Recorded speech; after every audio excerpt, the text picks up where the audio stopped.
Good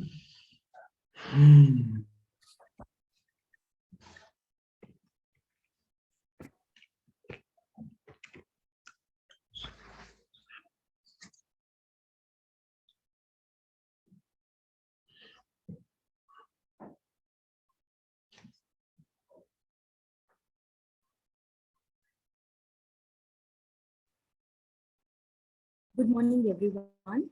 I welcome you all to the day 2 of our researchers conference on panoramas of and the pandemic, literary and cultural responses, which is being organized under the aegis of Department of English, Jamia Millia, Islamia. We had a wonderful and enriched day 1, and I'm looking for the same kind of energy, participation, and engagement today as well. We'll be starting with our first session for the day, which is Philosophizing the Pandemic, Affect, Critique, and Language. Our reporter for this session is Tarika, who is a PhD scholar in the Department of English, Jamia Millia, Islamia. So without further ado, pass it on to Tarika to introduce the chair and start the session. Thank you so much, Prithvi, and welcome everyone. The chair for this session is going to be Faizan Moquim, who is a PhD scholar at the Department of English, Jamia Millia Islamia. And in keeping with the time, I will pass on the digital mic to Faizan so that we can begin with the session. Thank you, Tarika. Okay, so I welcome all, and the protocols of the session. To begin with, the protocols of the session is 20 minutes for the presentation and 5 minutes for question answer round. All right. So we have 4 presenters in this session: Sayan, Rimpa, Annie, and Himanshu Balhara. So we will begin with the first our first presentation presenter, Sayan Parial, who is pursuing MA English from University of Gour, Banga, West Bengal, India. Is it all right? Am I audible? Yes, yes. So shall I start? Yes, please. And I will hint at when in the 20 minute slot, I will hint around at the 18th minute. So you will have another 2 minutes to wrap up your presentation. All right, Sayan? Yeah, it's fine. Great. So hello everyone. Good morning. And I'd like to thank the Department of English, Jamia Millia Islamia, for giving me this opportunity to be a part of this esteemed conference. So let me share the screen first.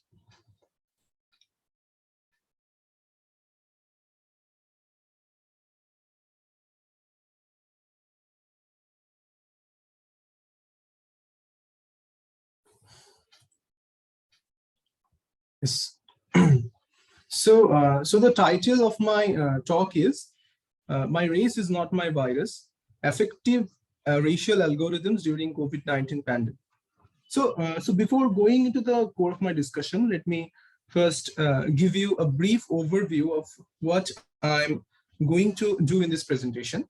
So first, I'll try to show how the systematic circulation of the naming of the Delta variant of coronavirus as Indian variant in the West was carried out through algorithmic mass media and institutional bodies. Then I'll focus on the repercussions of the nomenclature of Delta variant as Indian variant that had come to be saturated with symbolic and semantic racial prejudices against the Asian diasporic communities residing there.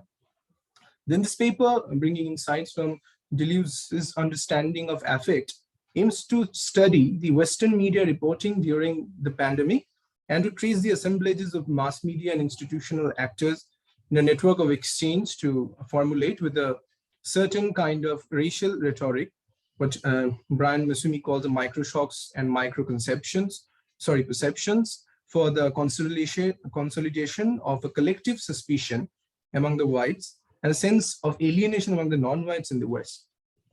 So let us first talk of how the naming of the virus can unleash severe repercussions. It can create agitations and mistrust among the masses and lead to racism, shimmering xenophobia, and can also attach stigma to the people from that particular place.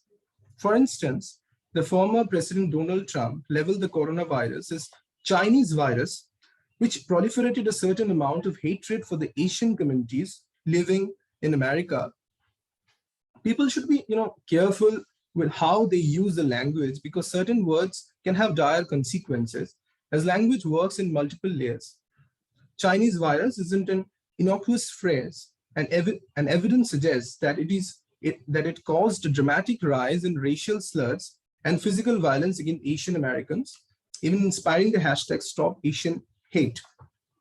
So there are several instances where a nomenclature becomes the reason of severe racism and agenda-driven politics among the whites towards non-whites, such as in the Straits Times, Rohini Mohan mentioned that in April, a Caucasian infected with the coronavirus refused to see a doctor from an Indian origin and demanded different physicians till the one assigned was not of East or South Asian descent. A doctor of Indian origin who was on COVID-19 duty in a Texas hospital for most of the past year said that he had become spatially conscious about his ethnicity in recent months. Ever since B1617 strain found in India began to as commonly referred to as Indian variant, many people of Indian ancestry in United States, Britain, Australia, Singapore, and elsewhere have felt anxious in countries they have considered home for years. Mr. Indrajit Virukumar, working in Singapore as oil rig operator, said that he was treated well by the health ministry when he was infected, but he was desperate to return home to Tamil Nadu because he could not endure the quarantine rules and dirty looks from the people who seemed to treat the dormitory people as virus carriers. A senior executive in a software company who relocated to Sydney from San Francisco in May said that she found colleagues taking a step back on meeting her because although she had flown in from the US, they see India. Between India versus England match at Trent Bridge, the English fans kept chanting the term Delta and trying to humiliate the Indian fans and even the Indian players who were actually fielding near the boundary. So the Stop AAPI Hate report said that there are 3,795 racist attacks on Asian Americans have reported between the March 19, 2020 to February 28, 2021, out of which there are 11.1% cases are of physical assault. So the New York-based publication, The Juggernaut, also highlighted WhatsApp and Facebook messages that are being circulated in the US, blaming the Indian community for the spread of the infectious variant. On April 22, the newspaper journal The Montreal published an image of Canadian Prime Minister Justin Trudeau clad in Indian clothes on its front page. The headline read, "The variant from India has arrived." In French, it was taken as a racial attack against the community, and following which the newspaper had to publish an apology due to the backlash. So to get out of this unwanted hustle, the Indian ministry had urged to remove the post with caption Indian variant from Facebook, who also decided to rename the virus's strains with scientific names such as alpha, delta, beta, gamma, as naming the virus can form anti-immigrant, white supremacist, ultra-nationalist, anti-Semitic, and xenophobic conspiracy theories that can demonize refugees and foreigners. Well, World Health Organization of South Asia tweeted that who does not identify viruses or variants with the names of countries they are first reported from. We refer to them by their scientific names and request all to do the same for consistency. In their tweet, they tagged the Press Information Bureau, Center's nodal agency for media communication, and several leading Indian media houses. So hours after who tweeted, the Washington Post headline read, "The Indian coronavirus variant has now spread to almost 50 countries," says who. The New York Times headline read, "The COVID-19, who warns India's homegrown virus variant may be highly contagious." So when and where did who talk about the Indian coronavirus or India's homegrown virus? The Washington Post and the New York Times perhaps would never answer that, nor would other publications, domestic or foreign. The General Secretary of UN, you can see the image as well, warned that the pandemic continues to unleash a tsunami of hate and xenophobia, scapegoating and scaremongering. The Times even uses Indian variant in their headline in an article. The Daily Mail also referred to Indian variant hotspots in a headline. The BBC published an article headlined COVID-19 Indian variant now dominant in UK at the start of the June. So the article refers to the variant as Delta, but the question why Indian variant is used in the title. So the printer online media circulating systematically a fabricated image of non-whites and misconstruing events, thus normalizing and encouraging inadequate popular insight. The certain taglines, titles, and are intentionally being brought into the discourse to disseminate a colonial ideology under the shadow of an impartial and neutral enterprise of the Western media houses. The labor to devalue, deplore, and defame the East is now a recurrent phenomenon, and perhaps is an attempt to project oneself as different from the other in these troubled times. And more perniciously, it's also deployed as a method of control and as a projection of superior agency for attaining definitive economic and political goals. Western colonial mindsets with a strict racial and ethnic hierarchy is still very evident in the imaginary of the contemporary global society and embedded in by both knowledge formation and socio-political structure. The behavior explicitly shows a direct repetition of the colonial and racial stereotyping of Asia and its communities since 17th and 18th century. The media portrayals are started proliferating the notions of inferiority, barbarity, narrow-mindedness regarding the non-Western communities. The Asians become subjects of intellectual subordination and Western fear. So the situation of prejudice, exclusion, and persecution of the people of Asia in the West have become subjected to physical attacks. And in response to that injustice, the victims have been raising social media campaigns like "I'm not a virus" to raise awareness, even after the wave of Black Lives Matter movement and subsequent awareness concerning ethno-racial discrimination in general. The attacks only increased, reaching its peak in the United States after deliberate murder of 6 Asian descendants in Atlanta 1 year after the virus initial outbreak.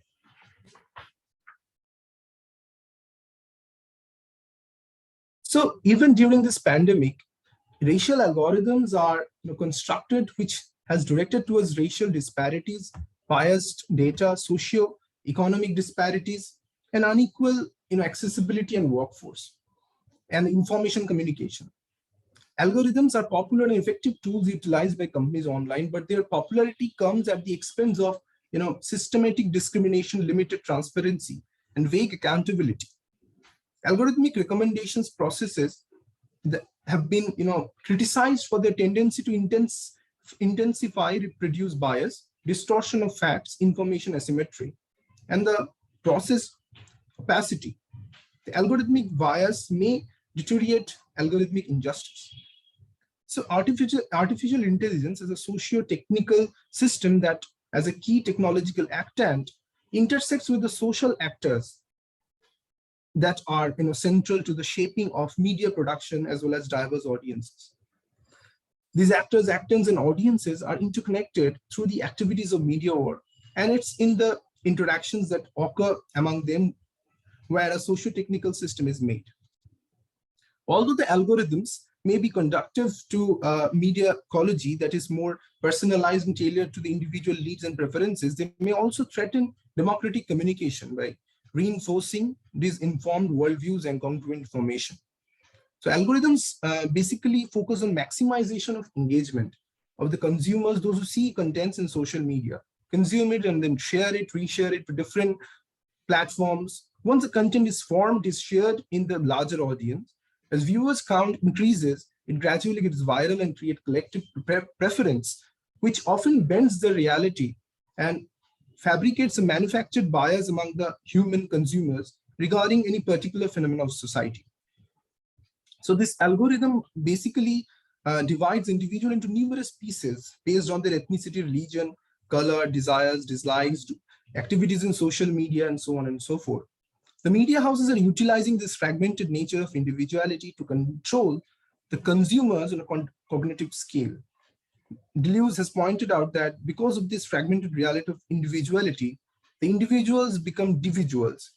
The media generated affective stickness among signs, bodies, and objects as an outcome of a fusion of racial capitalism and environmental injustice is re-territorializing the members of Asian communities by mathematizing them as individuals to be controlled by fluid interactions between institutions of power.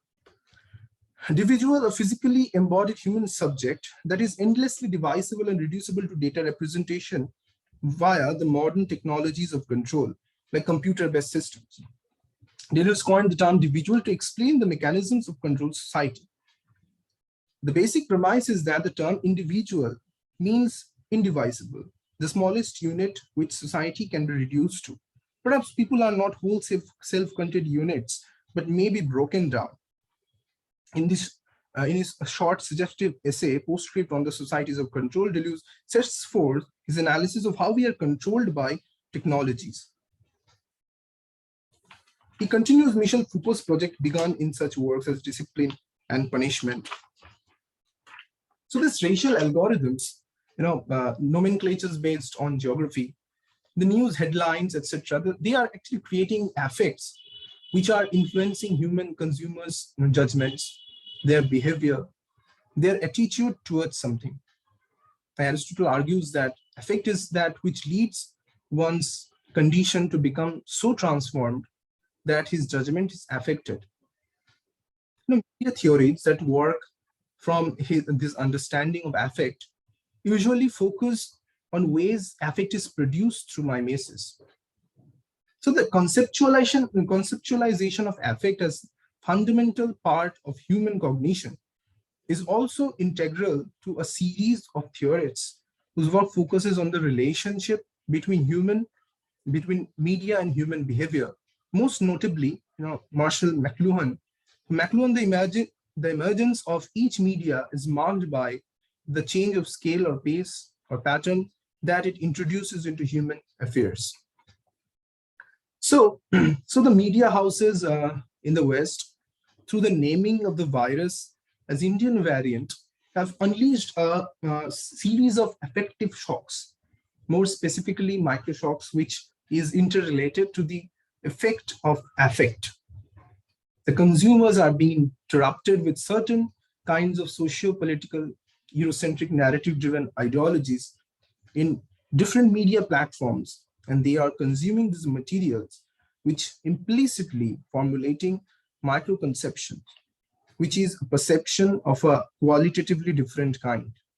It's something that is felt without registering consciously. It registers only in effects. The consumers of the news are forming within themselves a shared hatred for the non-whites, and sometimes this belief are converting into actions, reactions, agitations, and so on. But affects work differently to different individuals.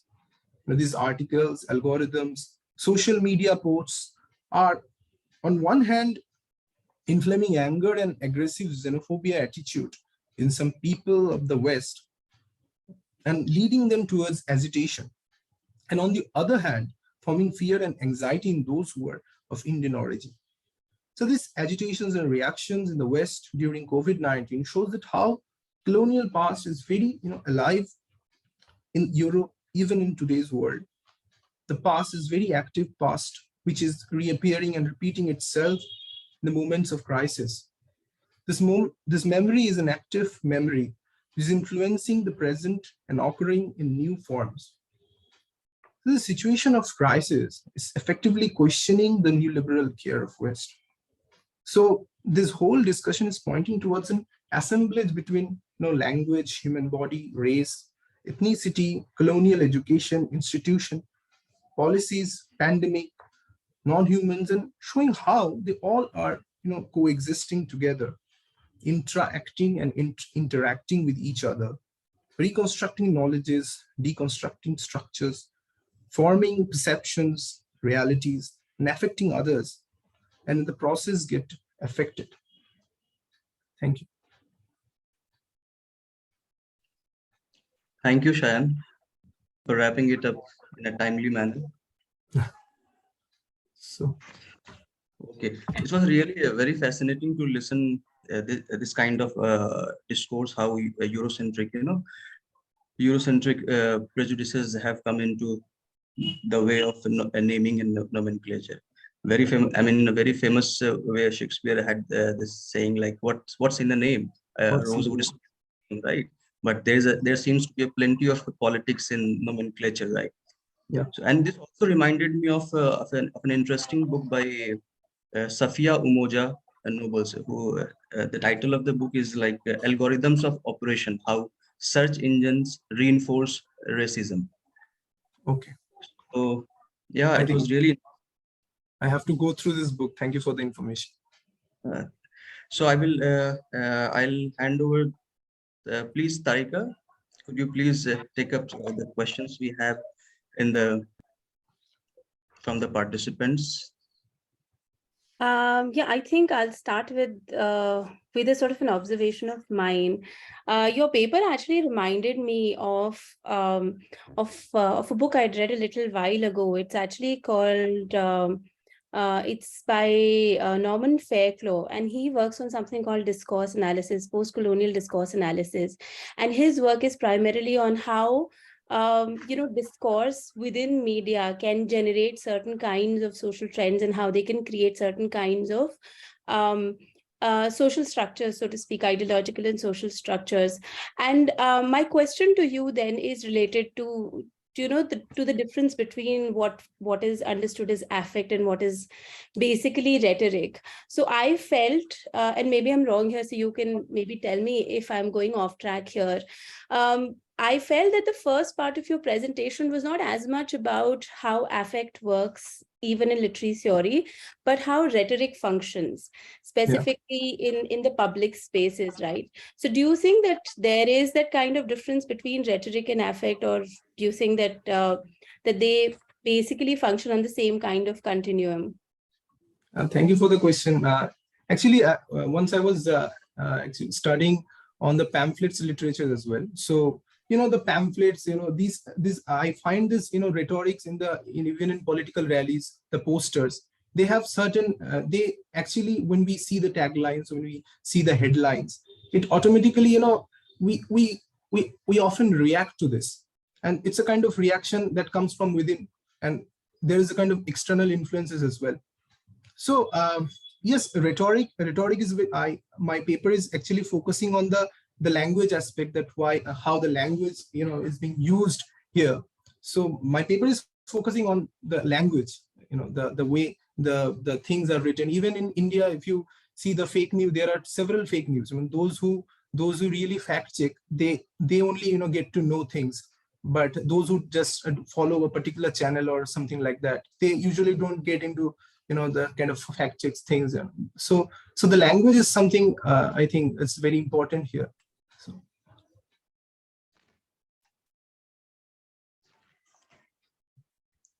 So Sayan, I also wondering about how do you relate this? Can there be a way to think about this nomenclature along with post-truth in media? I mean, how truth gets manufactured in the context of new media technologies and digital data, sort of data colonialism. We have this interesting phrase, data colonialism. So how would you see this? This is a very important aspect of looking into it, because in digital we are living in a hybrid world where I think reality is a kind of illusion. What is good, what is bad, what is ideal, what is not, these are all relative things. We can't actually, we should see the different perspectives. We can't actually define that what is right or what is wrong. So these are all relative. Even in digital, even in today's world, it's also it's very, we can't actually define, we can't actually something that can seem to me it's right, it's ideal, maybe it's wrong to you. So this relativism is very much evident in digital media. So you are absolutely right. We are actually heading towards a kind of world of post-truths. All right. Thank you for your response, Sayan.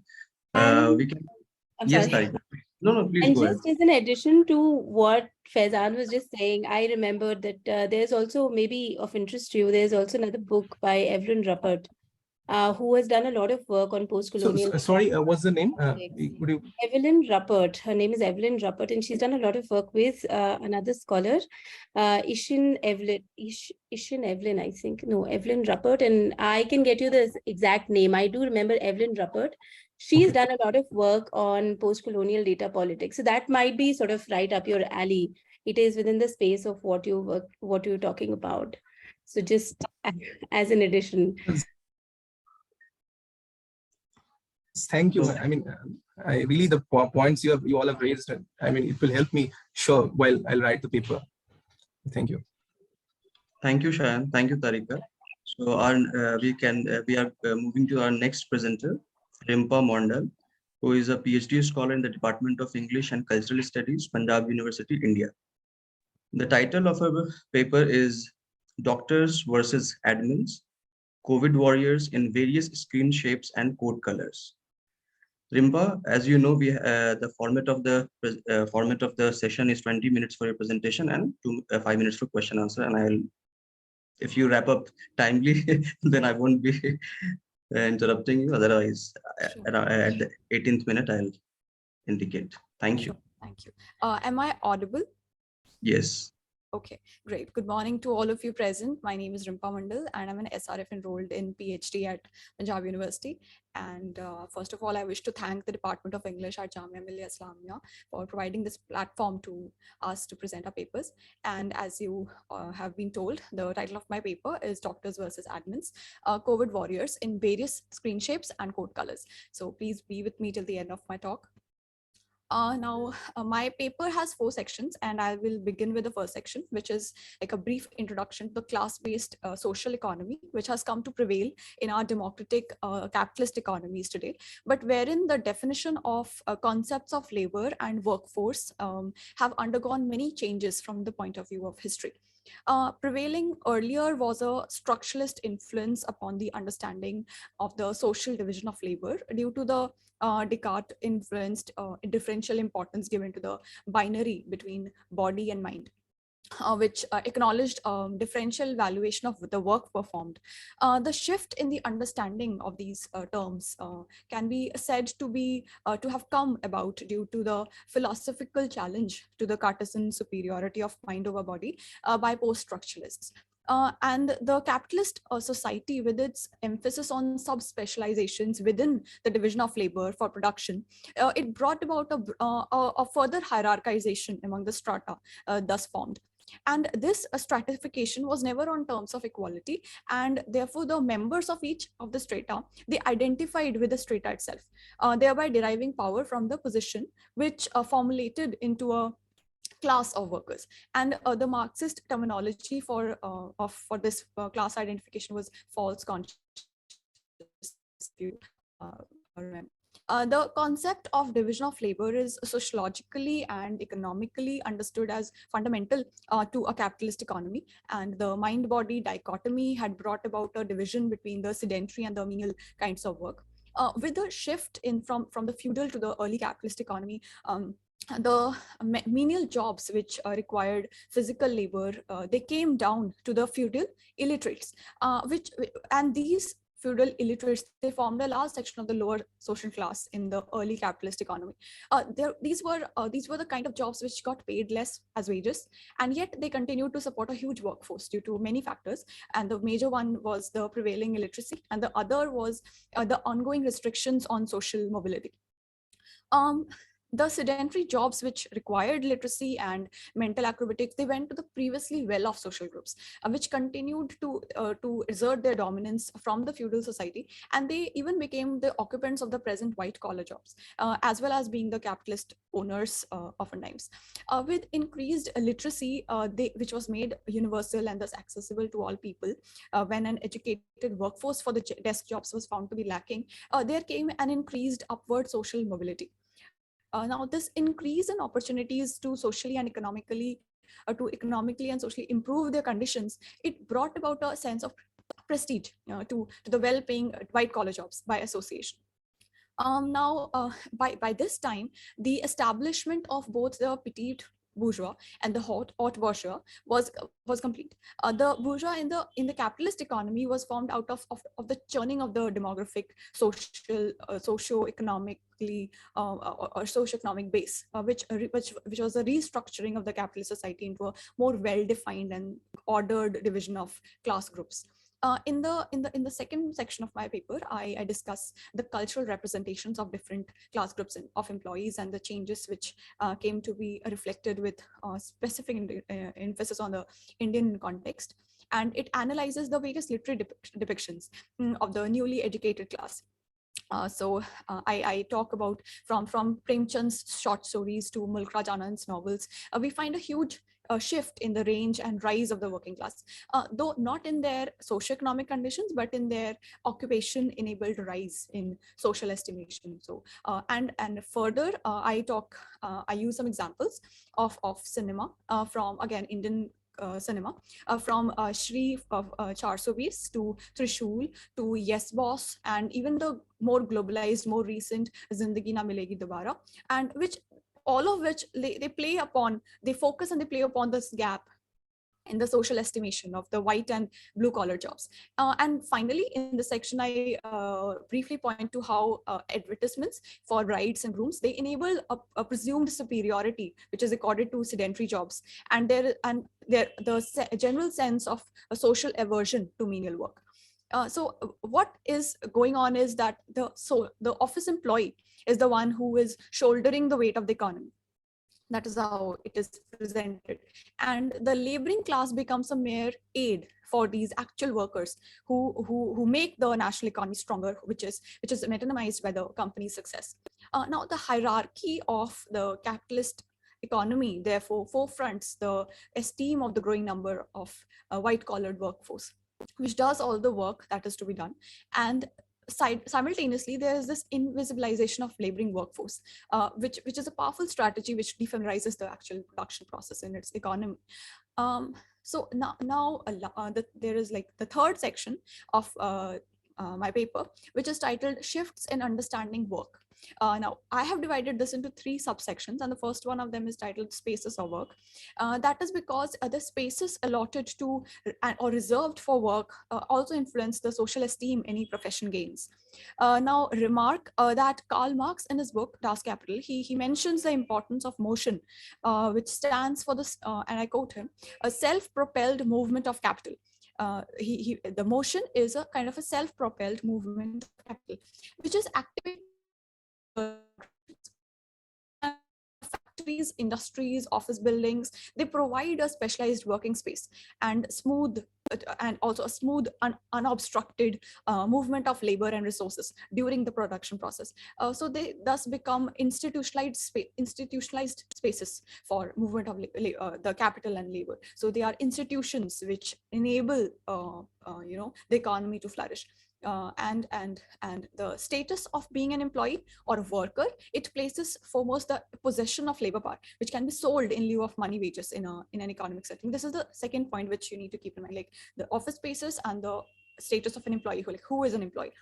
So there is the worker. Earlier it was worker, and now there is also concept coming up, which is the concept of free labor. One who can choose whether and who to sell their skills and time and services for a minimum or often none or very low monetary repayment. So in this changing scenario of economy, which has brought about the digitization, digitization of labor, that is labor being accounted for by using biometric information or some sort of technology. And side by side, there is this labor of digitization. So there is this digitization of labor and the labor of digitization. That is the labor and the worker behind the digitization of the economy. Is he visible or is he made invisible? That thing. And this has further changed the boundary area and the structure of the working class. Keeping in mind this free laborer and the working space, we come to this idea of the work from home arrangement, which has made work and its sub functions visible to other people who are not involved in those functions. Okay, so furthermore, once these two different spaces of work and leisure, like home and work of space, they merge into one another, So work became leisurely and leisure became stressful, or it became work. It is full of work. What happened was a convenient lifestyle was thought could be made possible by having an option to work from outside a defined office space. So there is this defined office space, and outside that office space, you work from home. But this factor also became another criterion to distinguish occupations and their hierarchical position based on their workspaces and whether offsite work is feasible or not. So these occupations, which could easily be shifted into homes, so there is this class of jobs, and specifically in situations like life-threatening situations like that posed by the pandemic, they were deemed to be easy, not very valiant and gallant. Okay, so whereas the occupations where, despite life-threatening situations or circumstances, the physical location of work cannot or must not be taken off situ, they became more difficult, and yet they did not gain that socially esteem, that social esteem. They were not considered socially very esteem worthy. Okay, so there were many calls for change of profession as well as calls for raise of payment, and that is because they became similar to the physical or menial work. They did not remain white collar jobs specifically. Now, in this second subsection of this section, which is titled, which I've titled is which workers are COVID warriors. Okay, so I discuss how during the emergency conditions created by the COVID-19 pandemic and the associated lockdown, on one hand, the working staff, doctors and pathologists, nursing staff, paramedical staff, they worked on situ. They worked on the ground zero. They round the clock they worked to provide for the people, all the while endangering their own lives. And they handled the real threat of the pandemic, like real threat, and persisted in their occupational pursuits. Notwithstanding that, they were therefore hailed as COVID warriors. And they also included the auxiliary working staff, cremation and mortuary ground staff, healthcare administrators, sanitary personnel, delivery personnel, police officials, who were also put on respective duty stations to maintain and assist a smooth flow of life and economy for other people. And these other people were to be prevented from being out into the streets. Okay, so, and all these people, all these jobs, their contribution to keeping humanity safe was repeatedly like reiterated as being kind and noble and humanitarian. So simultaneously, covering this verbosity over this, there were media coverages of accusations by the nursing staff and medical staff and doctors of many hospitals about non-payment of salaries, increased pressure of working hours, and a refusal of leaves despite having served continuous workdays. And even despite there were flower shows and grand terms of references, but the workers of the ground zero, they served in conditions which were not safe. The material reality of their conditions, it consists of exploitation, overwork, underpayment, abuse. While on the other hand, there were people who worked from home. They were not called warriors, but they had continued working hours. Like, despite being off the clock, they were given work. The nature of their work was judged as leisurely because it was located in comfortable settings, more importantly, safe spaces of their own homes. So the workers like teachers, clerical staff, other professionals, they could easily shift locations, but they lost their prestige. These jobs were considered easy, non-risky. So the work from home, WFH, option was cited in job advertisements often as a perk, so as to lure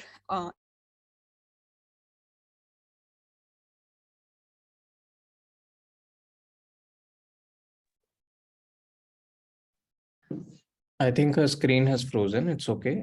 Let's just give her a minute or two. Free labor on social media and admins. Now, the admins or administrators of social media outlets with their multi-follower pages, groups, channels, in the sense of their freedom to choose to labor, in their sense to choose to labor for free, must be categorized under free laborers in the age of digital capitalism. Eric Foner, he describes or explains what free laborers are, and he says that they can exercise their right in a democratic setting, in a society, democratic society, to labor for themselves and to determine whether they could work for someone else, or would it, and who it would be, who it would be for. Okay, so sitting at their laptops at home, the administrators of some virtual pages on social media platforms, they made medical data, valuable medical data, publicly available. and accessible through extensive circulation and amplification. This was made easy. This was made easy only due to the digitization of medical records, the geographical tagging of patients, hospitals, ambulances, the donors, the blood banks, and also the online availability of medical goods like cylinders, blood packs, medical kits, other medical supplies, many things. And the attendants of patients, they requested help online, and these messages were forwarded and amplified. So in these times of, I'm sorry about that. In times of unrest and unavailability of medical supplies, administrators of virtual groups, they came forward to use their platforms and share resource availability and everything, but they were not hailed as COVID warriors. Now, their work was free and their network was unrecorded as a legally recognized institution. So much of their efforts were unacknowledged by the authorities. Only very few studies conducted which assessed the impact of social media on and during the pandemic. They talk of the role of the social media administrators as real workers or even as real people. Okay, so the last section or the ending section of my paper, I put forward this idea that there is a persistent homostasis situation despite social hierarchies. There is a continuous determination of a hierarchical position of the classes of workers as per their work and labor power in the social setting, which pushed the jobs requiring physical labor into the lower rungs of social matrix, but it was toppled during the pandemic. At this time, the physically demanding jobs, they were raised into positions of honor and prestige with resounding sloganeering, felicitations and everything. On the other hand, the sedentary jobs and work from homes specifically, they received considerable challenge, though not in their monetary benefits or their estimation, social estimation, but in the number of people who sought the jobs. Now, there is this ironic reversal of numbers from the early capitalist society, which heightened this gap between the two citizens again. And though not voicing it, the sedentary jobs, they retained the superiority over the jobs requiring footwork. So despite the move to acknowledge the structural importance of high-risk jobs, physical high-risk jobs, the risk factor was not diminished, nor were the infrastructural problems addressed. The acknowledgements left the actual issues unresolved and the workers in the lurch. The untenability of the de-hierarchization process was visible in this move of mere lip service. The self, and I quote this from my own paper, the self-reflexive fictionality in the face of an obfuscation of social attitudes and value attribution to menial and mental labor performed in different situations as per social requirement, it re-invokes the inferiority of its status and the unappealing conditions which do not lure people other than by ideological verbosity. Okay, so this phenomena involves an actual underlying dehumanization of the people involved in those roles, and not only the roles they perform, but also their social position. It determines their disposability. So in this new division of labor and its new hierarchization, there was a normalization of a condition of life wherein there were some who were citizens, who were trained, and therefore medical, who were citizens who were untrained, and therefore they needed protection by this other group who were specialized, who were trained personnel. But in the social arrangement, unwittingly, it diminished the citizenship of the latter group, which was regressing close into the status of a non-person. The physical labor which is done by some is meant for some others. It yet again divides the working populace into two groups. Okay, the servers and the served, if you want to say. This brings into play the politics of the expendable bodies, the people who can be left to their own conditions and who must be trained into accepting the glory of sacrifice. Though they are not necessarily scapegoats, but rather they are the homo sacer of Giorgio Agamben, as I have termed, as I've linked it. In Latin, the homo sacer can mean both the sacred man and the accursed man. These are the glorified, sanctified bodies which must not be harmed or made profane, but they can be sacrificed. Okay, so here I ask you to recall Professor Soumyavrata Chaudhary's inaugural talk and his reference to the idea of sacrifice, if you can remember. Now the pandemic, which induced a state of exception, it reduced workers located on site, on situ, to a condition where their being was at the liminality of non-being. The biopolitical scenario wherein the state's subjects on ground zero were being subjected to sacrificial rites, which were found in their acts of caring. Okay, so they worked only as automata. They were not conscious of anything at all. They withdrew from meaningful social relationships. Their acts of care were not empathizing acts of humanitarian works, okay, because they no longer had the capacity to care. Okay, so here I wish to quote James Martle from his essay, and his essay's title is "The Anarchist Life We Are Already Living," subtitled Benjamin and Agamben on Bare Life and the Resistance to Sovereignty. And I quote him. Rimpa, sorry, you have 2 minutes to wrap up. Okay, I'll Thank wrap up. Yeah. Okay, so I quote James Martle, and he says, "This character has not chosen resistance, rather the muscle manner has become resistant by being reduced to a pith of humanity." Unquote. So these subjects have not yet turned into the muscle manner of Agamben, but they can turn into one at any point of time, just when they cross the threshold. It is therefore surmised, what I conclude is that there is a constant persistence of a homocysteine situation for some workers who are employed in the economy. And this condition has glared brightly as always, even during the emergency of the pandemic. And yet again, it was lost in the floodlights of big terms like COVID warriors, noble souls working for the humanitarian causes, and etc. So despite the resounding phrases used to address the employees who work on ground, there needs to be more redressal of the immediate issues and concerns by competent authorities and proper law enactment and enforcement to address their safety, their citizenship as equal to the others, and their individual lives, both outside and inside their work environments. So yeah, so thank you all for being a patient audience. I'm now open to questions. Thank you, Rimpa, for wrapping it up in a timely manner. Yes. Shall I read out the question, Faizan? Before that, I mean, it was really interesting. I mean, the way you took note of things. I mean, yesterday we had a very interesting keynote address by Professor Justin Weinberg, and he had this idea how the way we formulate our questions in terms of success and failure of humanity's response to COVID. There is a problem with that. So there is also an implicit angle in your presentation also, how to differentiate from workers from non-workers, and there is a sense of invisibilization of some workers, some forms of labor. So that was really fascinating. And so having said this, I was also wondering, you mentioned somewhere like there's a sort of post-structuralist reversal, right?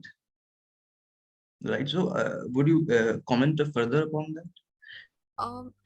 What I meant was, actually I had what I had in mind was a very ideal view. I couldn't put it in words later on, but the thing was, like, there was a structuralist idea. If Marxism is looked at from a point of view of how it structures the world, we can see that after its new left, this new leftist, this change which came due to the new left that happened, there was this reversal which happened, like this idea that there is no base and superstructure which is there. Okay, so there has to it is in it can be inversed in one way. And I read this book by Ritta Jyoti Bandyopadhyay. It's called Streets in Motion, where he discusses this idea of motion and how this fluidity of labor is actually one kind of thing which we see as motion. Okay, so Marxism saw that labor is fluid, and once capitalism has this idea of obstruction in it, so there is this this obstruction which stops labor as such. It stops the economy as such. But when we talk about the physical labor also, or menial labor and sedentary labor also, that also has this kind of motion. Like if physical labor is continuing the economy that was earlier seen, the lower rungs of society, they were the the forces behind the economy. They were moving around resources also. They were moving around the wages also. That was made possible because of their movement and motion. But due to the sedentary work which has like heightened during the pandemic, work from home and everything, there is this reversal which happened. Everything has become stuck, or rather reduced to a space. But now there is this invisible movement of capital just capital. But now there is this reversal again, the reversal of the movement, as well as the reversal of estimation. Like, is the physical labor any important anymore? Like, we have invisibilized the production process. So that also has become a kind of a reversal. For earlier, it was the main focus of Marxism, but now it is not. So I was thinking of in those terms, but then I lost it somewhere. So I hope to clear it out again. I'm yet editing the paper. I was like on my paper itself. So yeah. All right. Thank you, Rimpa. We have a minute or so you can briefly comment. Tarika, could you please read out a question, and the remaining questions you can respond in the chat box. Yeah, Rimpa, there are two questions. I'll just read out the first one maybe, and you can comment on the second one in the chat box. Stephen is asking, you call it a new hierarchization, but do you think this hierarchization is deeply rooted in the caste reality in the Indian context?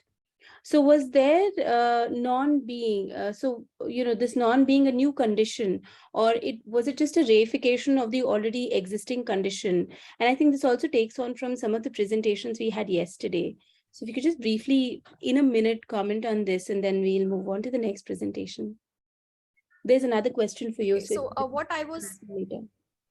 Yeah, sure. The caste system is one form of the labor organization. So I felt it was this reification of, you can say it's a new condition and not a reification of an already existing condition. What I feel is that because a caste system has again been invisibilized, that is what I'm focusing on. That the structure which Marxism focused on was this division between the capitalist, which was a sedentary job, and the labor force, which was a it was moving. But now, because there is this invisibilization of physical labor, that is what has caused this new condition to happen. Okay, so that is what I was focusing on. Homo sacer can be linked and extended to anything. So caste system, yes, of course, caste system. But again, because we are talking about the capitalist economy, caste system becomes an intersectional thing to it. So yeah, definitely. Thank you, Rimpa. Thank you, Rimpa. You can comment upon the questions in the chat box. So we are moving to our third presenter, Annie Bashir, who is a MPhil scholar in the Department of English, University of Delhi, India. The title of her presentation is Banning TikTok During the Pandemic, Spatial, Temporal, and Imaginative Limits of the Indian Public. And so I welcome Annie Bashir. Thank you. And I'll just begin. Okay, once I request all to stay on till the session ends. Yes, Annie, please go ahead. Thank you. So the written form of my paper includes a lot of statistics, which I'm skipping. But why I had mentioned those statistics was to ensure that we can envision a mass of Indians engaged with TikTok. I have deliberately refrained from calling this mass the public. In the context of the ban, what emerges is something public adjacent. Here, it will be useful to think of the Levinasian phase, which evokes responsibility in recognizing the other's right to existence. One forms ethical relations to everything in the primal recognition that one cannot exist by itself alone. The borders of one entity have to be drawn in order to determine the beginning of another entity. To face is to come to terms with one's own vulnerability in being with proximity with others. I shall not kill you because you could kill me too. To face the face is to come in terms with the end, the limit of oneself, to delineate where the face of the other begins. There are many ethical demands that are being made at this juncture of facing. To begin with, the self has to be pinned in relation to others, while and through acknowledging the precarity of existence.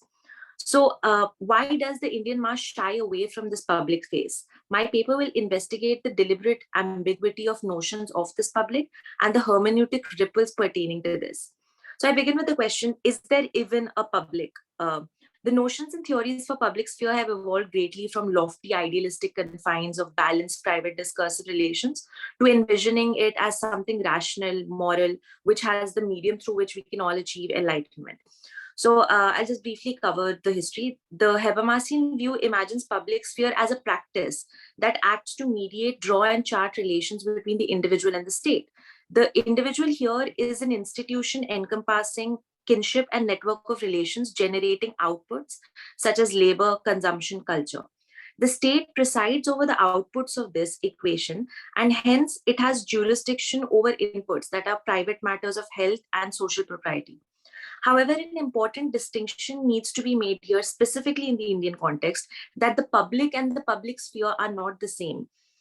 Perhaps the demographic they comprise of may overlap, but the public sphere has connotations of practice, action, agency, and responsibility attached. A democratic public is then more than just a set of voters. Most recent examinations of public sphere point to its complete non-existence, and perhaps the push to create it as a concept is one of the many narratives to envision a civil society that aims for maybe rationality in Kant, morality in Hobbes, and conscience for Locke. For my paper, it'll be useful to completely dispel the idea of the public sphere. Better to give up on any holistic notion of a societal totality.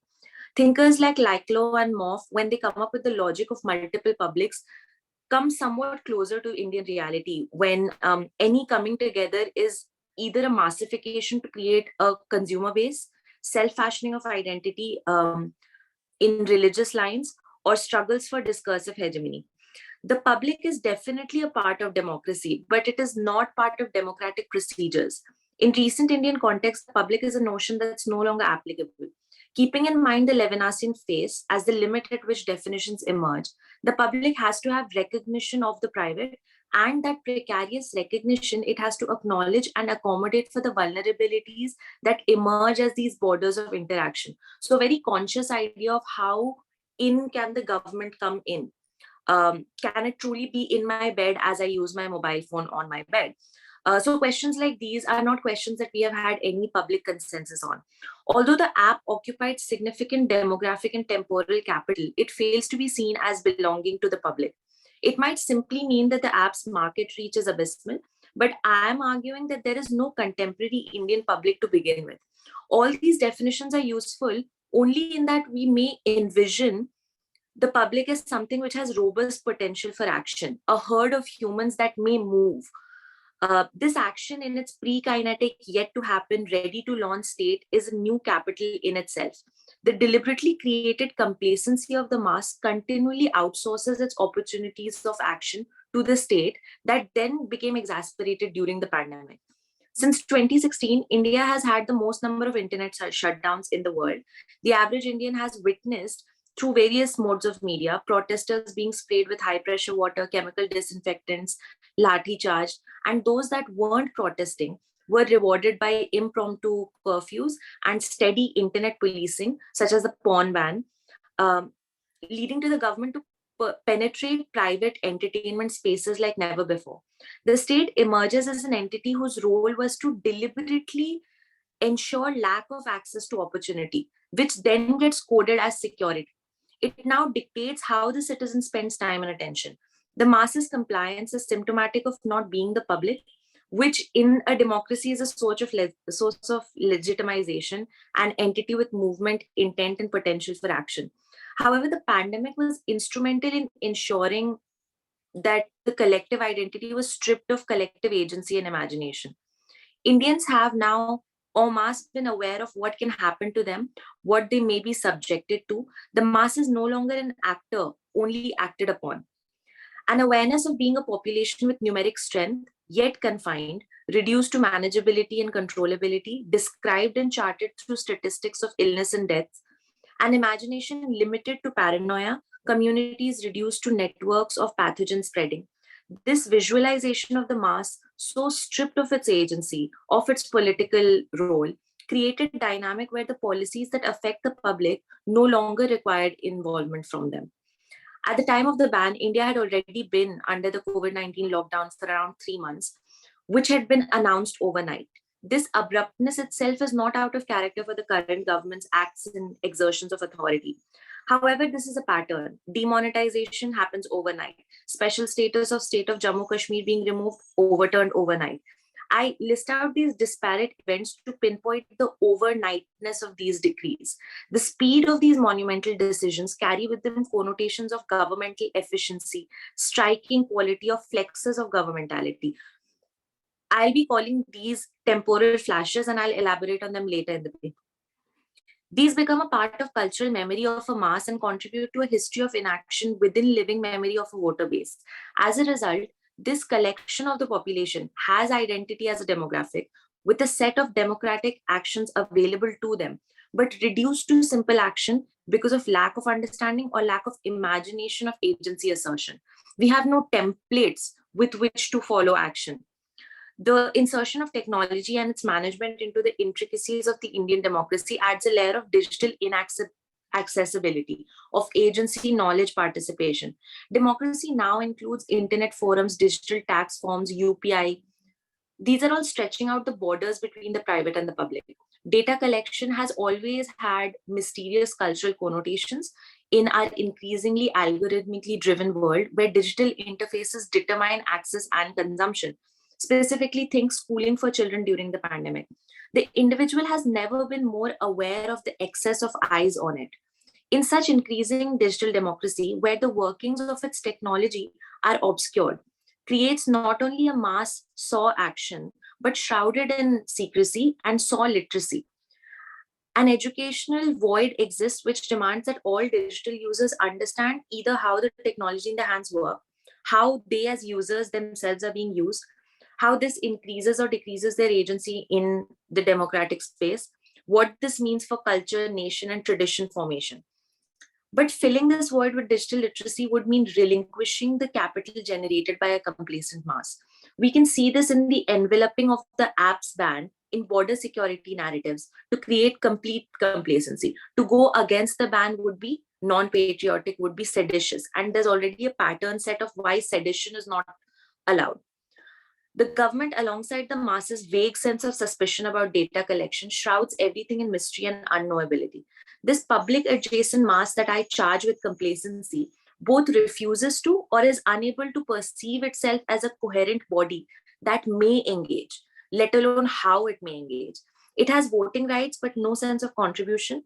It is at this event of ununderstanding, unknowability, that public potential emerges and immediately dissipates. A temporal flash, which I mentioned earlier, where we could have, should have done something, if only we knew how. These displays of learned helplessness, laments of forgotten prowess of organization of the public could be seen in the migrant labor crisis as well. So what strips the mass of the public's face, which then I'm relating to agency and action? The constant data collection is one of the secrets of today's algorithmic-driven digital interfaces. So the users don't understand how technology works with or against them. These interfaces determine access, but are in theory created by data traces and inputs of information that we contribute. So many nuances of such a techno-military media human interaction based sort of overlapping Venn diagram thing are completely obfuscated, that the workings that are shrouded in secrecy create double paranoia, in the sense we know what we do not understand, and we know what we do not understand watches us. The mass knows that something is being mined, a resource of theirs is taken, a type of capital is being generated from them that they are contributing actively to, but they're unable to articulate what their labor is. How have they expended energy? What does it look like? Is there even a work that they are doing? The way that a carpenter creates a chair, have I then created some form of data? And if so, what do I gain from that work or labor that I have performed? This difficulty of articulation is one that Howard Kegel claims is deliberately kept secret, ensuring the proper running of a surveillance system. The ban claimed espionage and illegal data collection. However, that is something that the state apparatus does itself to its own citizens. So now this action can be seen as a deliberate monopolizing of data collection. The state demands absolute access to our conduct, our secrets, while keeping its own conduct obfuscated, a predatory function of governmentality. In recent news, there was a questioning of how RTI will get affected because of data privacy laws. So one of the few accesses we had to pierce into the secrets that work behind governmentality are now perhaps in danger. So this can be seen as a rapid sort of aloneness of the mass. The mass cannot visualize itself at all. The citizen can now be computed in identity card numbers, vaccination verifications, bank transactions, VPN usage, IP addresses. As modes of data collection increase with diversification of technology, the masses' awareness of its surveillance also increases tenfold. The public's fear of all the philosophical treaties can't even come into existence in such an asymmetric system. The ban becomes an act of imbuing morality in the crypto politics of the civil society that tries to camouflage itself from what it actually is, a secret surveillance network. The modern overlapping phenomena of the state, the public, and the private are all seen as locked in a manhunt. Every single action, digital or otherwise, a scroll, a click, is recorded for perpetuity. This granary of information is accessed by seemingly impersonal pattern finding algorithms, which are actually controlled by a government no longer in service to any public, because it can't see itself as a body anyway. So this government is now much closer in its efficiency seeking behaviors to corporations, where intricacies of life turn data, turn capital, turn wealth, where the new laborer has no access to how its labor turns into product. This is intercepted by pattern finding algorithms. Oh, sorry, I think I'm repeating myself.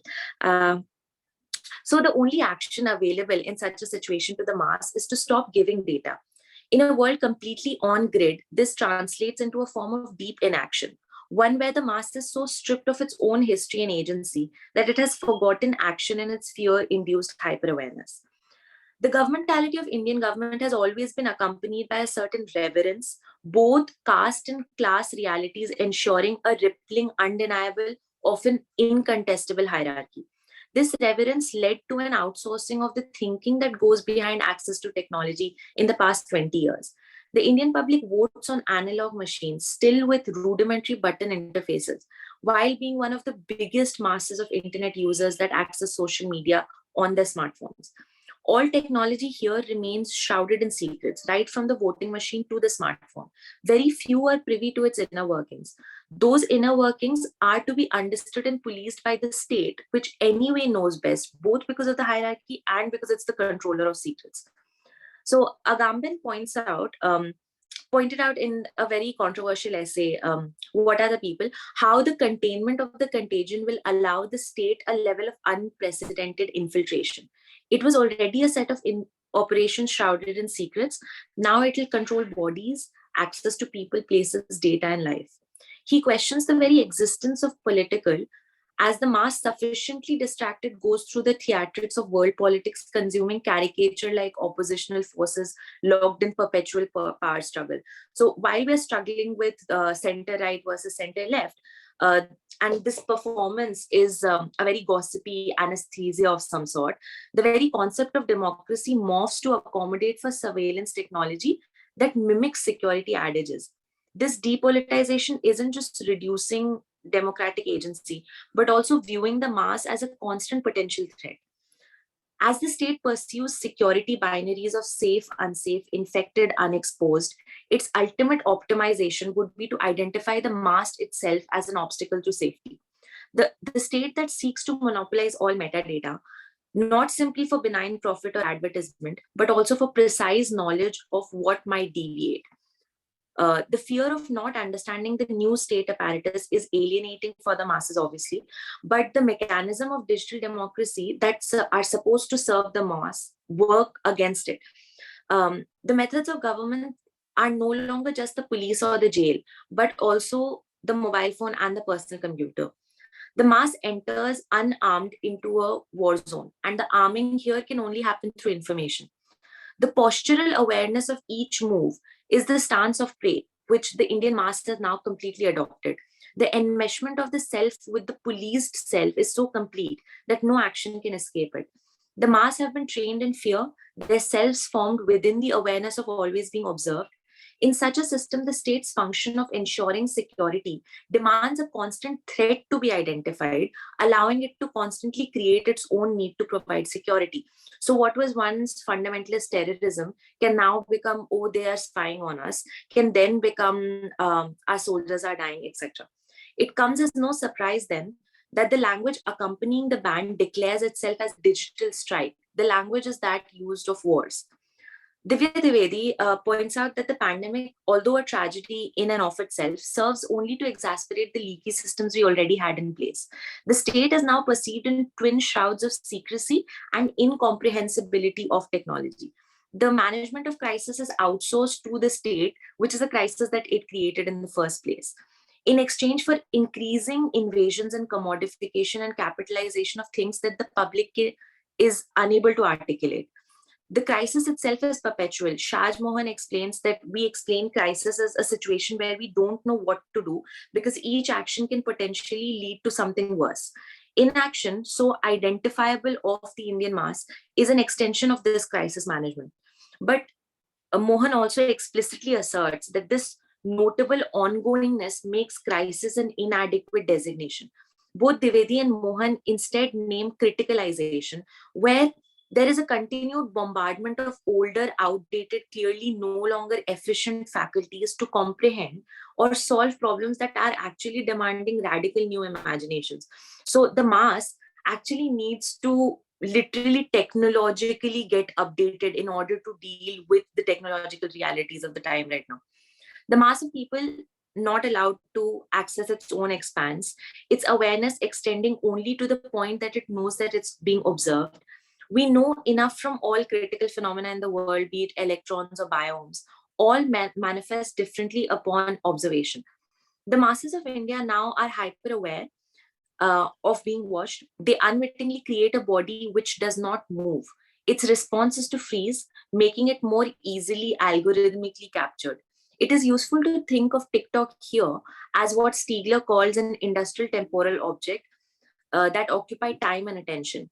So just 2 more minutes, kindly, please. Right. Yeah. So what these ITOs do is that they capture time and attention, and in doing so, they create cultural routines around which people form cultural memory. Now, what I'm suggesting is that the temporal flash, such as the banning of TikTok, is the opposite of an ITO. What it does is that it leaves no time or attention imprint on culture at all. And in that, it makes a repetitive pattern for the mass as someone that does not move, does not create any ripple when things happen to them. So users did report panic and confusion, but they did not pursue any action. A lot of interviews, around 6 interviews that I did get access to, showed a lot of patriotic support for the ban, even though they were generating income from TikTok. So what we see here is that the government's complete control over education, social media, technology, etc., creates a public deliberately kept uneducated, and the public itself, no longer public, obviously, creates a set of actions that it cannot replicate. The only replication is inaction. It did not do anything. So I'll just skip to the time period or the lack of it, specifically of the ban, also ensures that it's not engaged with the collective. The current news consumption patterns are such that the pre-individual fund or the reservoir of collective memory barely forms. In that way, the ban becomes the opposite of an ITO. It leaves no mark, it occupies no attention. By design, the event barely registers. The mass cannot even begin facing the event, but the reception has already been decided, it's already been recorded, encoded for posterity. So the temporal demands of human actions like pondering, organizing, all of the things that require time are not available to the mass anymore. And recent memory no longer avoids any template for action. These are lost in a sea of information. The collective memory instead has ample moments of inaction, confusion, lack of protocol. So the temporal flash becomes an uncomfortably short event, non-event that happened, and yet the mass did not react. The collective memory becomes replete, less with events and more with non-events eliciting no action. The magnitude of non-engagement is reflected in the data, and the temporal flash appears to acknowledge that the mass no longer has the capacity to react. Annie, you have a minute to wrap, please wrap. Yeah. Thank you. This moment, however, is so minuscule that it only records that uncomfortable sense of we should have done something but did not do anything. And my paper just calls for the need for theorizing who governs social media spaces in these new highly organized, highly quarantined spaces that are going to be more and more frequent as the future approaches. Thank you. Thank you, Annie. Very provocative presentation. I really enjoyed. I mean, in Bollywood, there's a song by song "ये जो public है सब जानती है." You might have heard this. ये जो public है सब जानती है, from 1974, I guess, film. Okay, yes. I was wondering, does the state also take into consideration this academic dialogue, academic discourse, in order to assess or in order to make policy around public citizenship? And I was also wondering, I mean, if public is no longer public, this stance is coming from academic discourse, right? But public in the praxis, they somehow tend to consider themselves public. We are public. So the discourse has this tendency. So how would you comment upon that? So to answer the first part of your question, that's precisely what I'm arguing, right? That the government has no incentive to educate this public because the public itself has no imagination of a coherent self. So where is the government coming from? From within the public, right? The public then chooses votes for them. So there is no coherent body of the public to then govern. So what comes up in the government are, I would argue, a set of individuals motivated by very individual desires, that sense of expansiveness of what we used to call dur ka dekh pana. So that sort of, that has been very slowly removed from imagination, education, general discourse. And for the second part that you've talked about, which is that there is a nomenclature of the public, definitely. And the public has a lot of tools at hand, but none of those tools are organizational tools. They are loudspeaker-like, but they are not necessarily organized in a way that any action can be said, oh, this is public action. In recent memory, I think the Anna Hazare 2011 thing, the Nirbhaya protests that happened were one of the few instances where I would suggest that the public faced its political duty, in the sense, how can we, this is not the India of our imagination. So this discourse, I feel, is no longer there, or if it is too small to be called the public. Okay, thank you, Annie. We have a question from Zainab Abrar. Please comment in the chat box. Yeah, in fact, there's another question earlier from Rimpa, actually. We are almost out of time for this particular discussion. So, Annie, if you could respond to both of those questions. And in fact, I also wanted to put forth my question once, and after that, you can respond to me also in the chat. It's perfectly fine. We're just about 20 seconds left. And I was just thinking that you're talking about how the masses don't really have an imagination and collective action.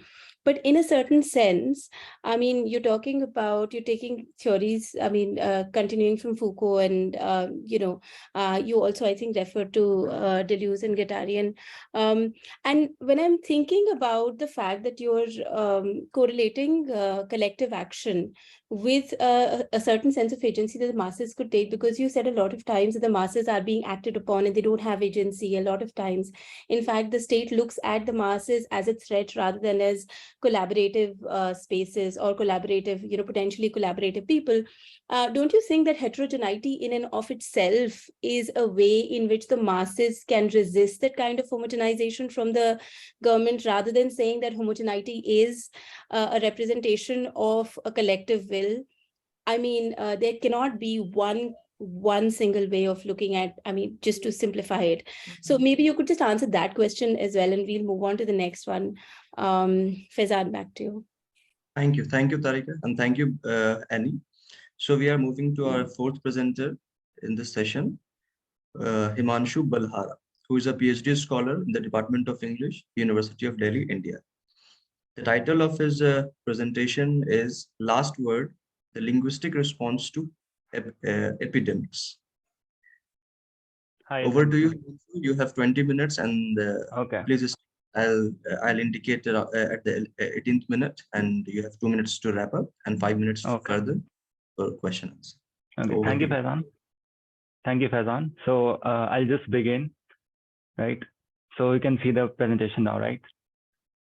So basically my presentation deals with how languages, they tend to change over time, and how diseases, they occupy a certain important part of that language change, right? How we call out these diseases, how we call out places, these plagues, they occupy a certain important position, a very prominent position in this very concept of language change, okay? So my PPT is again very sort of a simplistic sort of presentation, but visual aids will be helpful at a given point of time. So I think it will come in handy. So I have organized this paper into two main prominent parts. The first one will deal with the sort of the introductory part of the language change and some sort of conceptualization of linguistic taboos. And for the second part, I have taken a sort of case study of how the Greek words nosos and loimos, they were changed over time to call out the plagues in reference to the Great Plague of Athens in the 430 BC. Okay. So last word, the linguistic response to epidemics. Now, languages are constantly changing and evolving over time. The mythical account for the existence of a multiple of languages is enclosed within the biblical story of the Tower of Babel. In this Euhemeristic vein, recent studies suggest that the earliest language, or a few languages, gradually changed into a number of 7,000 languages that we know of today. The number can be expanded exponentially depending on how one counts. The study of this gradual and other times not so gradual process in language is formally known as historical linguistics. Now, the neo-grammarian school of thought hypothesized that language change occurs to a set number of rules that, apart from a certain select cases, can always be accounted for. Now, this school of thought is fundamentally built on a couple of influential theories that served as the impetus for historical linguists as a legitimate discipline of study. Now, particularly noteworthy among these are Grassmann's law, Werner's law, and especially Grimm's law. Now, let us consider the latter, that is Grimm's law, to understand how these laws operate. Now, Jacob Grimm, as a consequence of his project on collecting a wide variety of folk tales, he stumbled upon an interesting observation. Now, Grimm hypothesized that he noticed a peculiarity in the specific branch of Germanic languages, which comes under the larger superstate of the Indo-European languages. Now, the noticeable difference he saw in Germanic languages as compared to other languages like Latin and Greek was the regular change of specific consonants. So he saw that in German, the consonants like f, th, and k, they necessarily have to change to f, th, and h. So like pater in Latin, or pater in Greek, and pita in Sanskrit change necessarily to vater in German, and ultimately father in English, which is also a Germanic language. Now, if you look at this IPA chart of the place and manner of articulation, it is evident that sounds move downwards in the chart or backwards in the mouth. So the bilabial P or the bilabial P moves back to the labiodental F, the dental T to interdental Th, and the velar K to the glottal H. Now, along these lines, the rest of the language changes, they also operate. The neo-grammarians, however, fail to provide the complete picture, or at least as we have it now. Now, Winfried Lehmann notes that while such laws provide some sort of regularity to the otherwise chaotic evolution of language change, it fails to account for the entire picture for the other market varieties of language. Now, as it happens, phonetic shifts of consonants is just one of the drivers of language change. So borrowings from other languages, socio-political context of language evolution, and Sprachbund linguistics, that is area linguistics, among many other topics, are now studied under the social linguistics, are some of the fundamental ways in which languages change.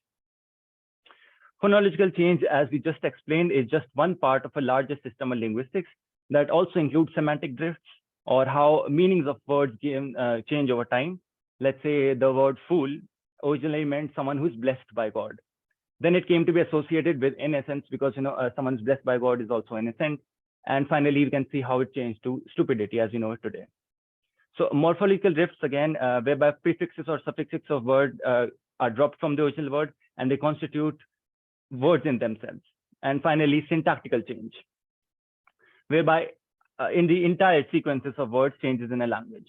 A prominent example of this would be from Old English, which was an SOV language, subject, object, verb. It eventually changed to modern English, SVO language. So here in this slide, we can see how the Old English, that is the SOV Beowulf, is translated word for word for the SVO modern English, and it really makes no sense.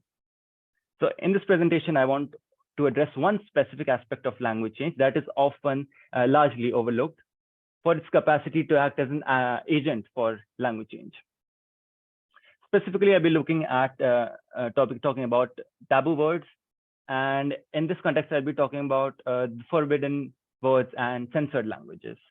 We'll see why there arose a need for linguistic taboos and in what context this type of language emerges, and collectively, how we as a society work around it. Now, while many types of categories of linguistic taboos exist, we shall focus primarily on taboos that relate to death, disease, and pestilence. In what follows, I shall posit the argument that not only does this category comprise the strongest form of linguistic taboos, and we also see how these linguistic taboos imposed upon the demography of Athens during and after the plague years of 430 BC essentially led to a prominent instance of language change.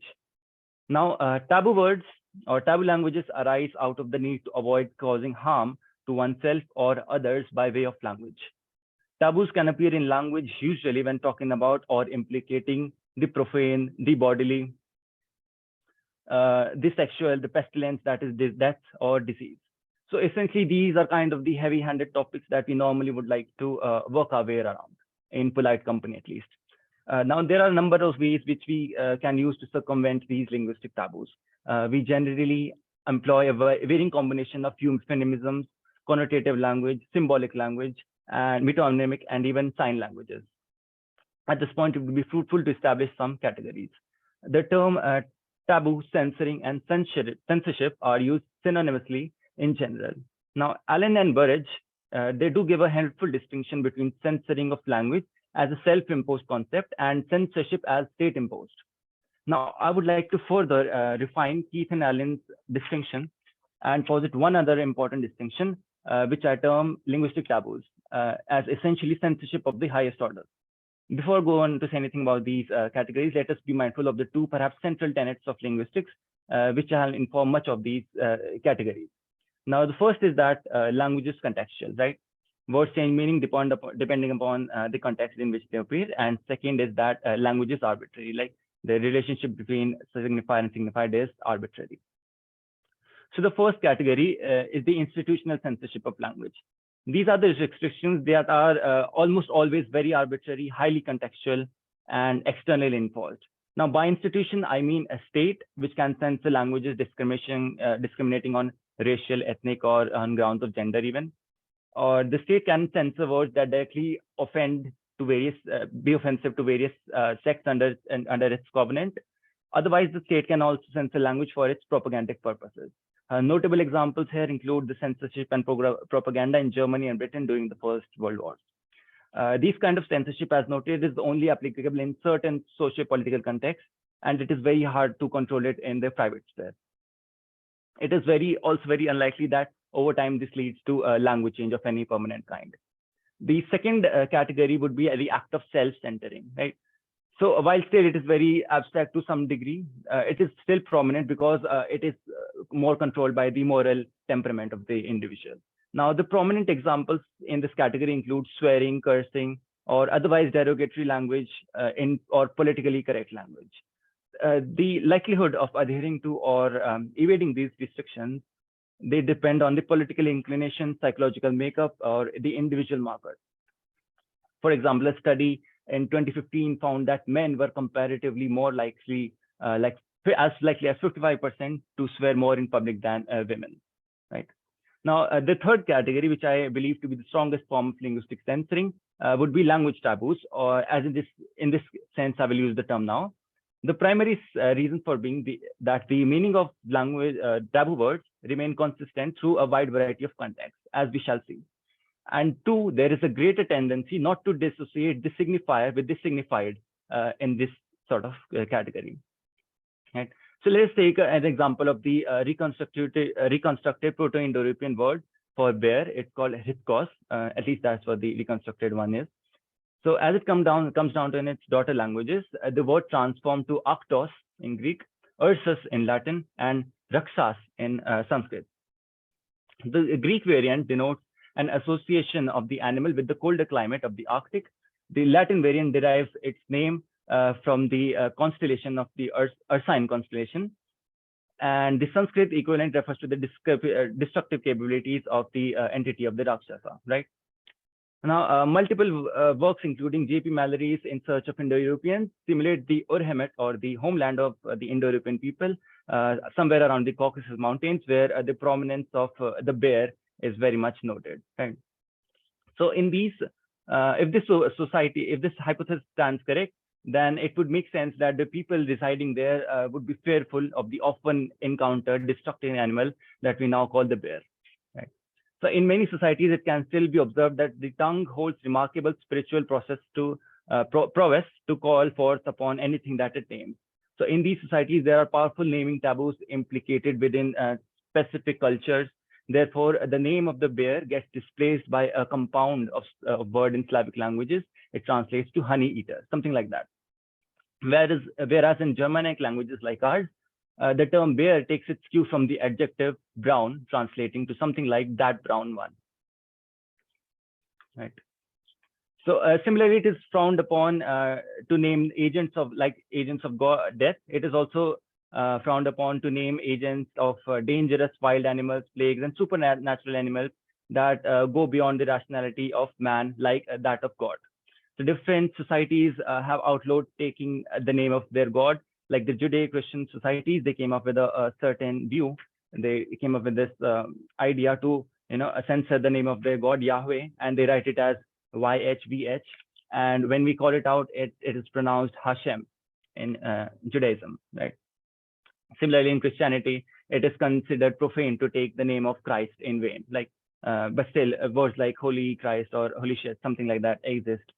Because, as an institution, it is very easy to cross over these linguistic taboos. So naturally, as the protesters of the church faded over time, so did the power of these taboos. It was much easier to cross over these taboos as they were not implicated within the third category, right? So I'm just gonna skip some parts, right? So however, unlike the semiotic nomenclatures associated with God and religion, the prominence of which falls with the spirit of age, the concept of death remains ever so static. Death and disease are the one de facto aspect which cannot be understood in any rational way. Right? So when talking about subjects such as these, one usually resorts to euphemisms, symbolic, acronymic, or assuming the symptoms of less fatal disease, and many other in which we can think about working our way around restricted language. So we often talk about statements like under the weather, or feeling poor for general illness, upset stomach for bouts of diarrhea, or feeling cold for a wide variety of infections, or acronyms like UC for ulcerative colitis, and AIDS are also prominent. Right. So the linguistic restrictions that surround the naming of death and disease primarily arouse of two irrational anxieties that intersect with each another. Okay. So yeah. So the first one is the naming of fearful entities, and the second one is naming of the diseases. So that's how the talking about when we're talking about death and disease, it comes into the foray. Right.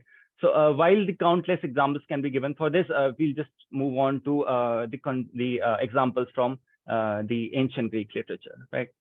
So when we as English speakers think of a contagion with an infectious etiology, the first word that we can think of is perhaps an epidemic. The word epidemic finds its origin in the literary works of Homer, and however, neither Homer nor the subsequent prominent classical authors make use of the term epidemos, right? And usually they use the other word, that is nomos and loisos, for prescribing something like pestilence, right? So let's see, by Homer, when he was describing moral corruption in the case of Plato, Sophocles, in his play Oedipus Tyrannus, uses the term nosos to refer to the physical corruption that has manifested the city of Thebes as part of moral corruption exhibited by Oedipus. The chorus in the play remarks, Togar, nosemo, medson, e seren. Right? His sickness is too great for him to bear. Loimos had even fewer occurrences, but was most frontally used in Thucydides in direct reference to disease of the body. Now, in History of the Peloponnesian War, when describing the plague, Thucydides remarks, O mentoi tositos, ge loimos, ode, thora, otos, anthropo, odemo, that is emnemoto genestai, right? So here the word loimos is of special importance to us. Now, it translates basically to such a pestilence had never been seen in the human lives on record anywhere, right? Now, Robin Mitchell Boyask hypothesizes that subsequent disappearance of words when referring to plague in the classical literature is the product of superstition in the aftermath of the Athenian plague. Now, I would argue instead that while Boyask is close to the point, he fails to accommodate the linguistic aspect of forbidden words, right? So while nosos and loimos are a combination of thereof, are frequently used to describe the symptom of contagion outbreak, the word epidemos continues to exist and gets employed parallelly to these words, but in a different context. Now, epi means upon, and demos is the people. So epidemos is something that is just upon the people, right? So epidemos in its earlier usage by Homer and Sophocles just meant something that was spread among the people, not necessarily a disease. So for instance, Homer in Iliad, he says when he's in book 9, when Nestor is chiding Agamemnon for doing wrong by Achilles, he says something like os polemos epitai epidemon ocruentos, right? So something like a clanless, lawless man who loves strife among his own people, right? So the word epidemios is of importance to us. Here it means nothing, the sort of disease that we know it of right by now, right? A similar case occurs in book 1 of Odyssey when Athena assumes the form of Mentes to console Telemachus regarding his father's safe whereabouts. She says, Degar min epsani epidemon enai son patera, right? For a true man said that your father was among his people, not necessarily plagued among his people, but he was just among his people, right? A few centuries later, Sophocles used the term in Oedipus Tyrannus to refer to a rumor or bad reputation spread among the people, right? In the play, Sophocles said that regarding the prophecy of Oedipus, the chorus reminds us of the infallible reputation of Oedipus among the public as the avenger of the murdered liars. The chorus sings, Emi Oedipida epi tan epidemon satin. That is, I could bring proof as assailing the public reputation of Oedipus. So that is the public reputation here referred by epidemon and not disease. So by now we have a very good idea. Okay. Himanshu, okay. You have 2 minutes to wrap. So I'll just wrap it up, right? So let's see in Hippocrates, the word now comes to use in direct reference to disease. He says, Kaigar alos to nosema epidemos ein. So now Hippocrates in his thesis on medication is now using the term in a more medical way, right? So I'm just gonna finish it up. So what I want to say is that by using the term epidemos in Hippocrates, he's saying that the word is more euphemized, right? So by saying that is the disease something that is just spread among the people instead of it is not affecting them, right? It is just spread among them. There is a there is a sense of a shared burden for the plague, right? It is not the cause of anyone. So like for we have justifications of the plague by Homer. Homer is saying that because Apollo was offended, thereby the plague was sent by Apollo. And then in Sophocles, we have because of Oedipus, there is the plague. And Thucydides says that because Athens as a society is corrupt, that's why they're getting the plague, right? But Hippocrates, when we get to Hippocrates, he's really saying that, when we are moving to the term epidemos to describe the whole variety of diseases, the plague, so we are moving on to a much more euphemized concept of that same nosos and loimos. And here it now shows something like something that is spread among the people. So the burden is much more shared, and there is no concept of rationalized. There is some sort of a rationalized way of looking at the disease, right? It is not something that have been given by the morally corrupt society, but is something that is just happened as a sort of an accident, right? And it is now being shared among the people instead of just being they're not being punished for their actions, right? So in this way, I think linguistic languages have changed to accommodate for coping of the societies towards big events like pandemics and epidemics. Okay, thank you. Thank you, Himanshu. Thank you for taking us into Greek world and teasing out the nuances of epidemic, pestilence, and other related things around the euphemism, why people, and taboo also. And it also, I mean, taboo is very interesting. I mean, how taboo comes into English language through James Cook. He, in a way, introduced a taboo word in English language. Yeah. All right. So it was very interesting, Himanshu. I was also somewhere you mentioned that the development of language in the context of epidemic was somewhat chaotic, right? Chaotic evolution. Yeah. Why would you characterize it as chaotic? Because many scholars, for example, Abhishek Avdans, he talks about how language has its own way of being. I mean, ideas of contamination, purity, impurity of language don't really hold ground. So in that context, so what would be the opposite of chaotic? A very rationalized and sort of evolution. So evolution is, in a way, has its own way of moving, has its own way of progression. So what makes you characterize it as chaotic evolution? Okay. So what I want to say about it is, like, there are basically two ways to think about language change. One that was given by neo-grammarians, right? Neo-grammarians say that languages always happen through language, like laws that I described in the starting slide, right? So neo-grammarians will say that language change can always be predicted, right? And to some extent it is true. So like we can say that, because of certain words that are at the end, so the H's or the K's or the I's, they are certain, we see them as fragile words. So they will necessarily drop out over time, because, as we go on to society, we just want to pronounce words that are easier for us, right? So in this way, there is some sort of regularity to language change, right? But when taken over grand scale of things, like when people mix with each other, when contexts happen with each other, when accidents happen, or when people are just, language contact areas happen, these sort of things cannot be predicted, right? For let's say the Indo-Dravidian, the language contact that we have here. So this change cannot be predicted by someone who was living many thousand years ago, even if they had all the necessary theory about how language change happens, right? So I think it is chaotic in the sense that it cannot be mapped out, right? But still there is some sort of regularity to it when we talk about changes, right?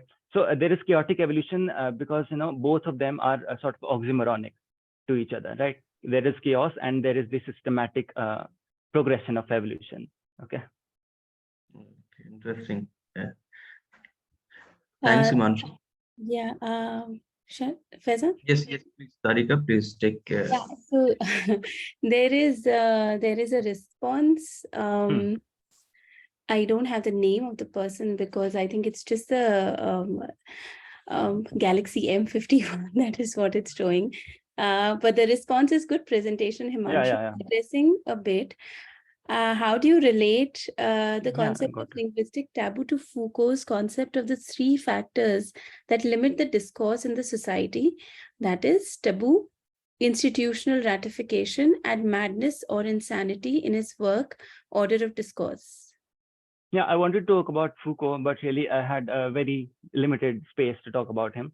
But really, when we are talking about Foucault, Foucault also talks about how madness, insanity, is also a disease that is, has been historically frowned upon. So in terms of plagues, and when you're talking about plagues and diseases, so the diseases of the mind have a certain special place. It is just like infectious disease, but for some reason, we as a society have put the diseases of the mental sphere onto a pedestal where we are even, sort of stigmatized by it. It is just like HIV and AIDS, and the disease of the mind are also, they have the same pedestal. But yeah, I want to talk about diseases more in general. But Foucault really comes into this when he's talking about the state censorship, right, the institutionalized censorship, and when he's talking about the history of madness, right? So yeah, I think Foucault plays more of a role in this. I wanted to include this in my paper, but really because of the limited time, I had to skip over most of that component. Thank you so much, Himanshu. And we have a response. Okay. Galaxy M51 is Zeba Munib. Okay. I had a small, I don't know if it's a question or if it's just a response, but I got reminded of something when you were talking about how euphemisms sort of creep into languages. And I got reminded of how during COVID, there was this whole discourse in public, within public media, and how people were responding to COVID. And I know that I'm taking your paper very, very, I'm moving much farther away from your paper. But I remember, and this became, very, very famous, how Trump, for example, and a lot of other very popular figures were talking about COVID almost as if it was just a flu. And it was nothing serious, and the summer would come and it would just go away. And how that is also, in a certain sense, a euphemism of sorts, a literary euphemism, which sort of covers up, or which dissolves in a certain sense the actual severity of what was happening during the epidemic. And that had a lot of effect on how people were also perceiving what is happening around them. And how language also can, it can create spaces of either action, inaction, or it can create spaces of meaning which can really take away meaning rather than attribute to it. So if you have a response to that, I mean, am I too far away from your paper? No, I think you're well within the limits, right? So I think it's really a double-edged sword, right? So the reason why I considered the Greek plague instead of our immediate contagion was because we are a certain distance from the Greek society, right? So we can map out the language changes that happened. But of course, when it was really going on in the 430s, that decade, it must have been very, very chaotic at that time, right? So I think there is some sort of superstition involved in this naming of the disease, but I think it's a double-edged sword, right? So over time, it can give some sort of consolation to the people, but also, like you said, it sort of suppresses, the actual the potency of the disease, right? Maybe the delayed response that can be effectuated by this is also one of the responses to, when we are sort of playing down the diseases, right? So we can say that, when we're talking about COVID as just another flu. So one way to look at this was like, yes, it sort of calmed the people down, sort of, it created a sort of a situation that did not ask for a full all-out panic, right? But on the other hand, it's also maybe made people a bit too relaxed, and maybe the response that was supposed to be a bit more agitated was not there. So maybe a sort of a median approach can be opted here. Especially the context is very much different, because when we are in the middle of a pandemic, it is another ballpark, right? Another ball game right now altogether. So here, I think we have to be very mindful. But these things, they happen as a society over time. They are not a conscious effort of anybody, really. Thanks. Thank you so much, Himanshu. I'll hand over the mic to Faizan to take us to the end. Thank you, Tarika. Thank you, Himanshu, for your response.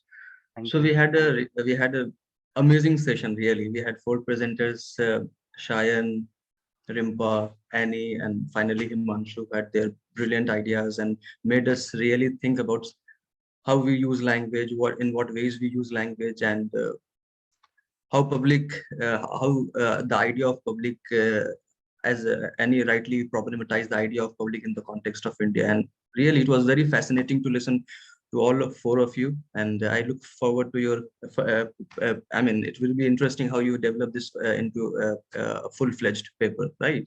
So having said this, we are about to close this session, and we have another session at 1:30. Please join that too. We have some interesting presentations in that session also. So with that, I conclude this session, and I thank Tarika especially, and the rapporteur for the session, and all the presenters, and especially the organizing team for making this an amazing treat, intellectual treat for all of us. Thank you everyone for joining in, and all those and everyone who put their questions and who stayed till the end of this session. Thank you everyone for joining in. And Faizan, picture. Yes, we have to take a picture. So all presenters, please come on. I probably switch on. Sayan is already out. Rimpa is here. So all the four presenters are here. All right. I'll just take Tarika. All right, a great session. So please, it's a tea break, come lunch break. Whoever feels like having lunch, please do have a lunch. Those who feel like having a coffee or a tea, please have it. So we'll be reconvening at 1:30, and the next session is called Picturing the Pandemic, Graphics, Games, and Memes. So it has quite a lot of interesting, energy in the kind of intellectual treatise it is going to be. So let's reconvene at 1:30. We'll be ending the meeting for the moment and restarting the meeting at 1:15. Okay. Stephen, people can stay logged in if they wish to. I mean, there's no... definitely. I mean, if they wish to, yes, please do that. Please keep yourself logged in.